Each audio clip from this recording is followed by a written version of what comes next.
welcome to my studio in Somerset. Moena, aka the Creative Adventurer. I've got a cup of tea here. It's been really wet and cold this week, so it's given me an opportunity to do some more work on the Emily rabbit I'm crocheting, which is quickly becoming one of the cutest things I think I've ever made. I'm still yet to add the head to it. If you've got any tips on the best way to add an amigurumi head to the body, I'd really appreciate it if you could let me know. It's something I've struggled with, getting it nice and neat.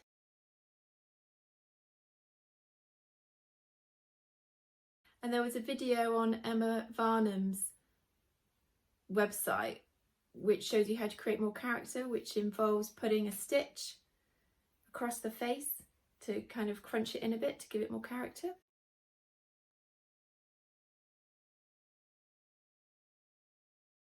The dress calls for some buttons.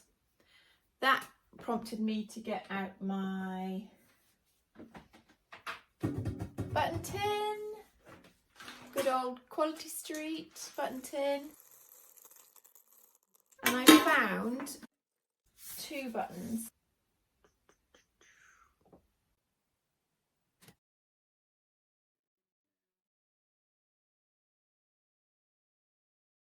Thinking about buttons, this prompted me to make lots of notes about buttons because I wanted to know who invented the button.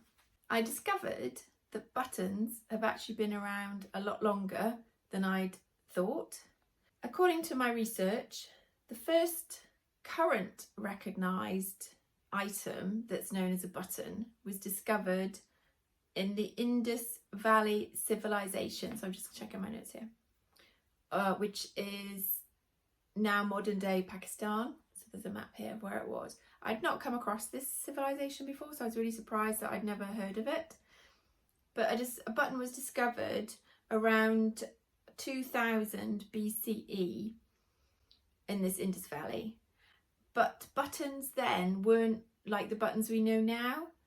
So the buttons up until around medieval time, so up until say the 13th century, they were much more a object of adornment. So they would be sewn onto clothing, not actually used as a fixture fitting.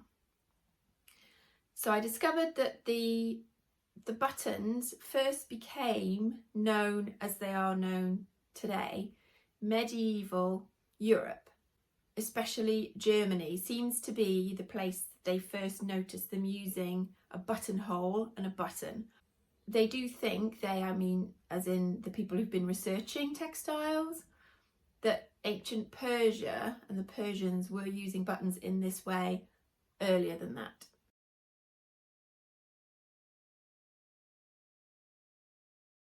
Buttons, I also learned, were very much associated with wealth and status.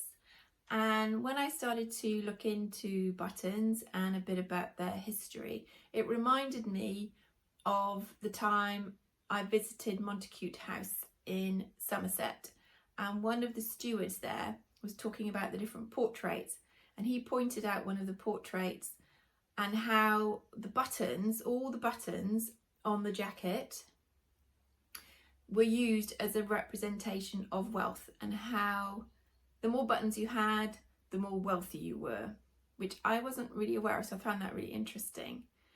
And also at Montacute House was this absolutely amazing portrait of an unknown woman.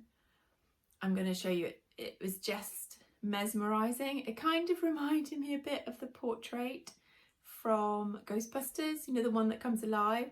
Anyway, incredible.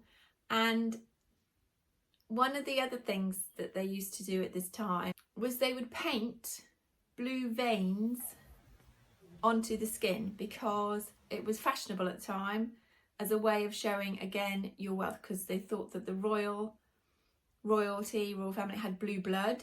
So they would actually paint blue veins onto their skin. Fascinating. Not button related, but kind of another way of showing wealth and status like buttons were up until really the Industrial Revolution. Once buttons were able to be mass produced. Up until then, it was very much a home cottage industry. People would be making buttons at home, and so many artisans.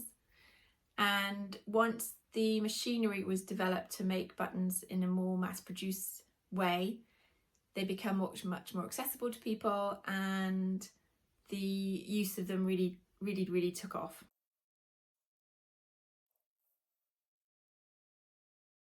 Once I started getting into buttons, it is amazing what you can find. So then looking at, or thinking about buttons, as you do, all different kinds of buttons, I then was thinking of the Pearly Kings and the Pearly Queens of London. So that led me off down another route of following the crumbs of curiosity and finding out about their history, how they originated. And it appears that they originated from the costermongers, which were people that sold goods from carts, Victorian era. The first record really of the official Pearly King and Queens, Pearly King, was a London street sweeper called Henry Croft, and he really began the whole Pearly tradition. And what I didn't realise was that every London borough has a Pearly family. The titles of Pearly King and Queen get passed down through the generations, and they can be passed to a cousin if there isn't anybody to pass it directly to, or they can be resting titles. So you have to be in a Pearly family to have the title. And their clothing, all the designs on their clothes have got symbolic meaning. So they'll often be the Wheel of Life, the moon, the stars, that type of thing, or gambling cards showing that life is a gamble, that type of thing. Again, there's so much information around their origins and the community, and the fact that they raise a lot of money for charity. That tends to be what their main aims are now. You can look up lots of interesting information about the Pearly Kings and Queens, including, there's a clip I've included from the 1950s Pathé, where they are opening a pub in Lambeth. That's really cool. It's really worth having a watch of that.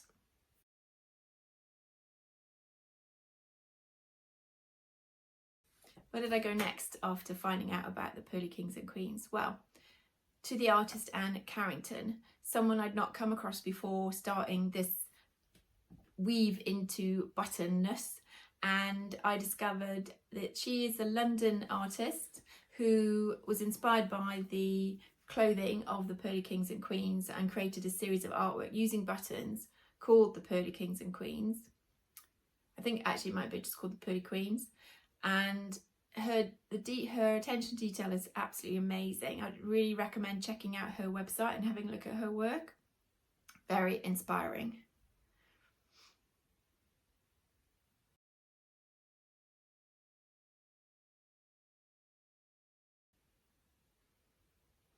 All this talk about buttons reminded me of an exhibition I went to at the Arnolfini last year, which was Elias, Sime, an Ethiopian artist who uses found materials to create his artwork. He uses electrical wires, plastic, watches and buttons.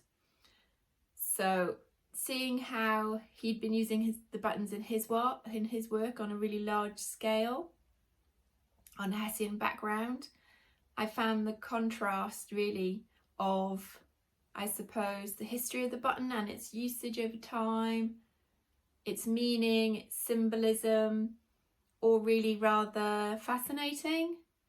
And I feel like I've only scratched the surface of buttons and history, but I hope that it might have given you some different avenues to go and explore and to look at buttons in a slightly different way.